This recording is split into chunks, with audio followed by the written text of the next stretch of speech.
Hello, this is Gwen Bachtel, the hearings officer for today's hearing on rules related to Preschool Promise Program.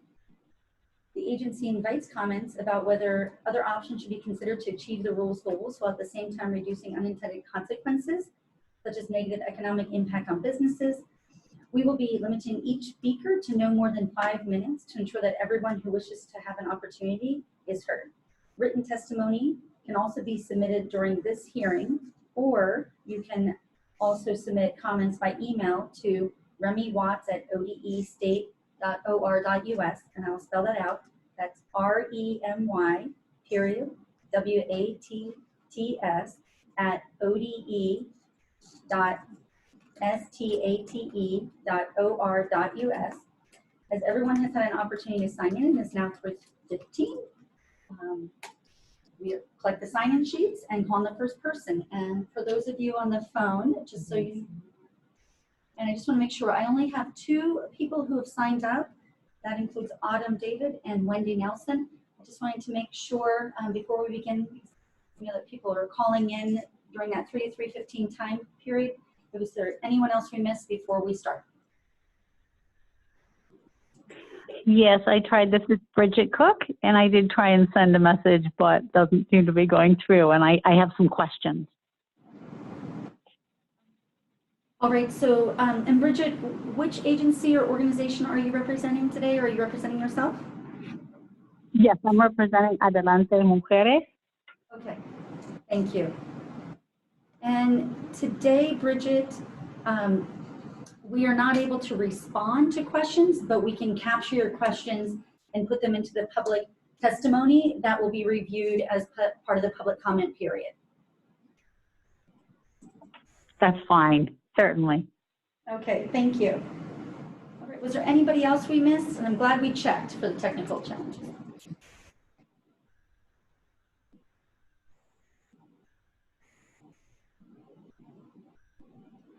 All right. Then we will begin with Autumn David, please.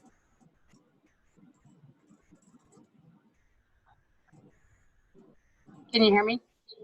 We can, thanks, Autumn. Okay, so just, I just want to, so I guess my comments would be under the section OAR 414-470-0040. Okay. And then on number 1, just the instruction hours, I just want to make sure that the instruction hours, if they're staying the same as, because it's not the same full day kindergarten, but I'm not sure, because it's 900 hours now. And so I just, because it doesn't specifically say on there for that one. Great, Autumn, and we were struggling a little bit hearing you. Were trying to turn the volume here, but what I just want to make sure is that the instructional hours don't indicate the 900 hours, and that's, and you're wanting, I think I got it. I think I got all of that. Okay. Yeah, just making sure if that's the same. And then under, can you hear me better? Yes, thank you. Okay. I moved my screen closer. Okay, and then number 5, C, for the bachelor's degree. I don't know. I couldn't find the exact language that we changed. The legislation changed, saying that the bachelor's degree is equivalent to the step 10 in the oral. Because it's saying, like, the way that it's spelled out in here, has completed coursework that is equivalent to a major in early education.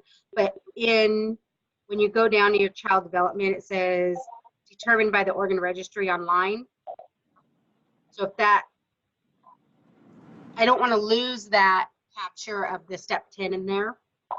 And then at the end of that, it doesn't say or. At the end of that whole, the first one.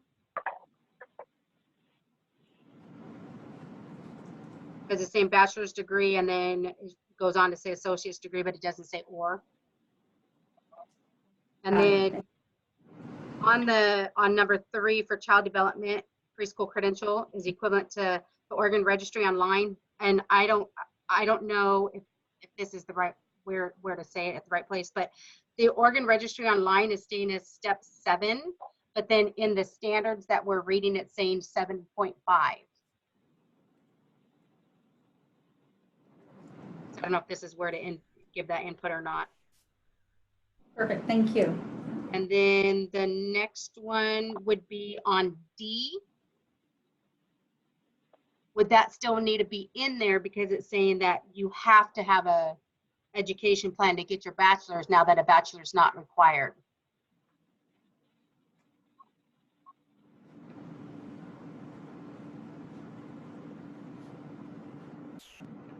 Got it. Thank you. And then that's it.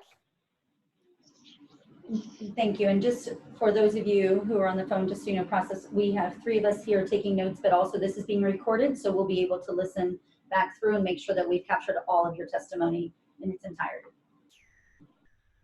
Thank you, Autumn. Next, Wendy Nelson.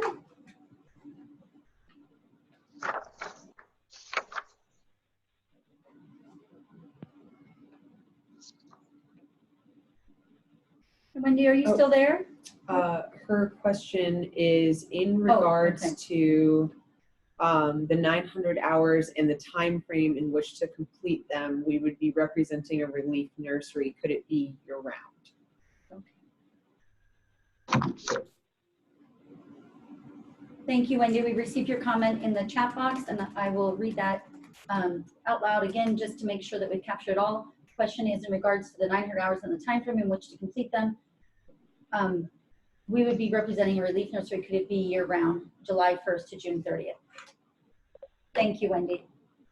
And if you still have time, everyone who is providing testimony has up to 5 minutes. So I just wanted to make sure that we give you enough time, Wendy, to add in all of your testimony. So we'll give you a little bit of time or wait for you to indicate that you completed providing all your testimony.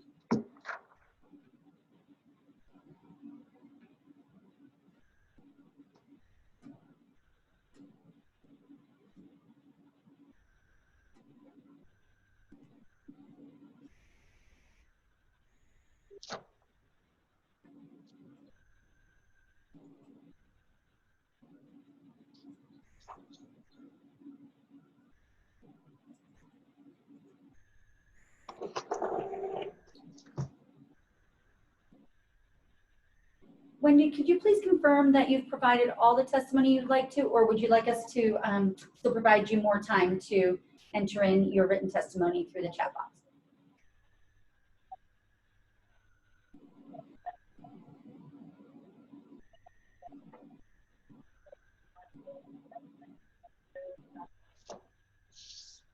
Okay, thanks, Wendy. Got it. All right. Just wanted to make sure you had all your time and that all your comments were and testimony was captured. So on the list is Bridget Cook. Hi, yes. I've got a couple of questions. So my first question is in that same section, 004, number 3, and this question is also relates to several other statements. So we're looking at the minimum requirements for preschool promise, number 3, number 5H, and number 5K. So when we look at these requirements, provide continuity from infant and toddler services to early elementary grades. H is provides a high quality, culturally responsive family engagement environment, and then providing children and families with additional health and child development support, such as screening, referrals, and coordination with healthcare providers. All of these very important goals, very important requirements and things that we strive to do. Our concern is that unless there is an increase in the level of funding, it's very difficult to do this as a community-based organization, culturally responsive organization, that we are not a large organization and don't have the additional resources that I believe, not that it's easy for school districts, but they, you know, you can pull in a counselor, you can pull in other people that you don't necessarily have to have additional support to have. So my question really is, how much are we looking at per child for funding, and will there be funds available to hire a family engagement coordinator if you have, or part-time, full-time, depending on how many Preschool Promise classrooms you have. So that's the first question. Is that clear? Yep, got it. Thank you very much, Bridget. Okay. The second question also is the same section, number 4, demonstrate an ability to maximize available federal, state, and local funds. So this likewise, if you, if we're not we do provide early Head Start services in partnership with OCDC, but we do not currently provide Preschool Promise or OPK, so we wouldn't be able to maximize, you know, funding with OPK. We're not a school district, so we can't use Title I or migrant dollars. So I think we feel that this, we understand why this is in here. We support this, but we also feel that there should be exemptions made for culturally specific organizations that don't have access to those dollars. And the question that we have relates to, we do plan on applying for support under the Early Childhood Equity Fund. So should we apply for Preschool Promise and apply for support for the same Preschool Promise classroom under the Equity Fund, so that we could, if we were granted funds from both sources, we would be able to maximize state funds in that manner. And we do apply for private foundations, from private foundations, but it's like, you know, 5,000 here, 10,000 here, 1,000 here. So pretty minimal amounts that are out there available for culturally specific CBOs. My last question, I think this is my last question, yeah, is number 7 under that same section. Reading this regarding subcontracting. So we currently have 3 Preschool Promise classrooms, and all 3 of them are based in the Hillsborough School District, but 2 of them are specifically Hillsborough School District. They are the provider and we're a subcontractee.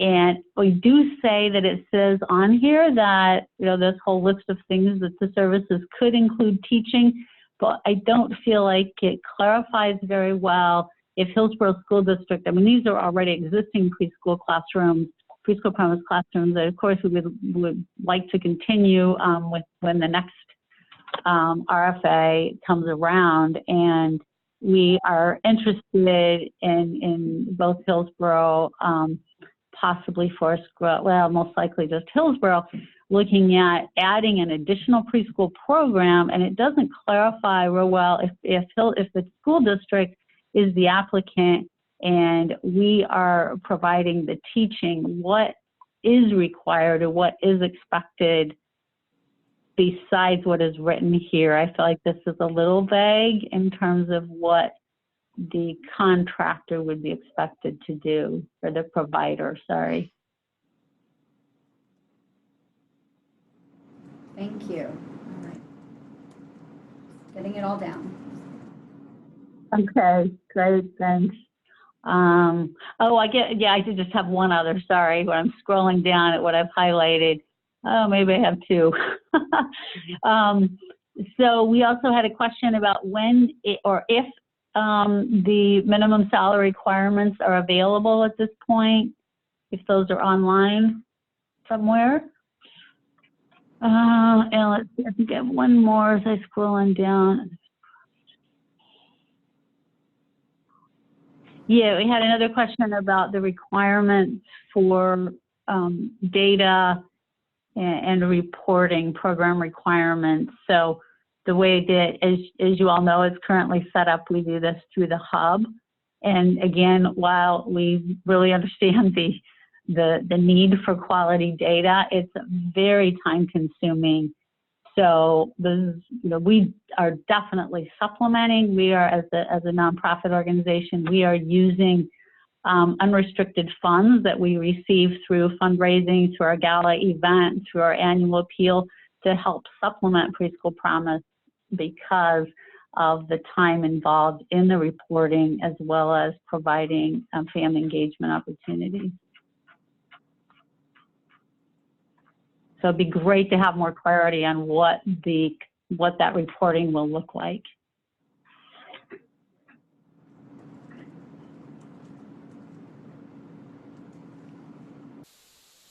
Thank you, Bridget. You're welcome. And that concludes my questions. Thank you.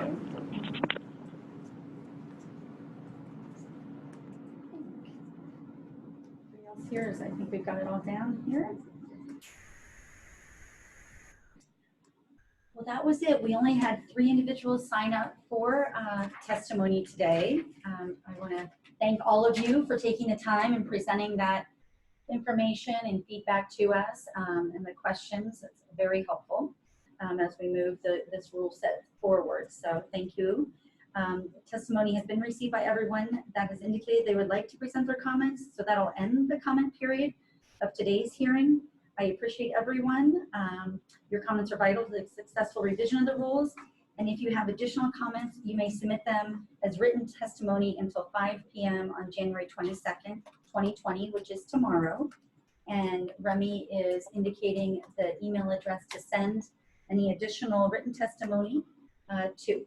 That is now in the chat box if you can see that. And other than that,